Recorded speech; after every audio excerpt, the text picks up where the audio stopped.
Guys, so news coming out of Mamelodi Sundowns. They've announced that they've parted ways with Hlompho Kekana, a club legend, a footballing legend as well. Never mind just the club. I mean, this man, it's mixed feelings. You know, there's one side of you that feels like, man, I never thought this would happen. I never thought this parting of ways would happen. It was almost like that couple that it's just never gonna, they're never gonna break up, these two. It's just never gonna happen. It was like Michelle Obama and Barack. It's just not gonna happen.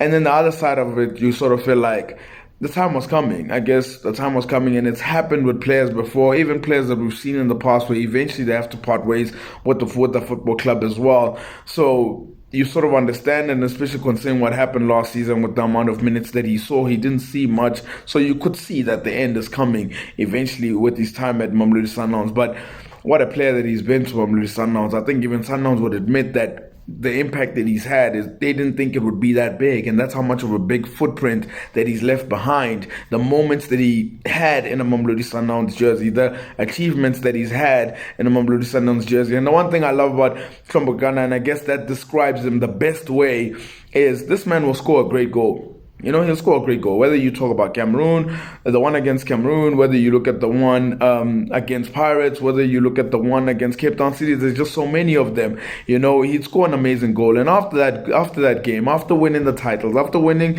the medals, after going to the Club World Cup, after winning the CAF Champions League, somehow in an interview, he'd still be so humble. You know, he'd be so humble. And you're like, man, you've achieved a lot, man. Like, you scored great goals too. You know, you scored great goals too.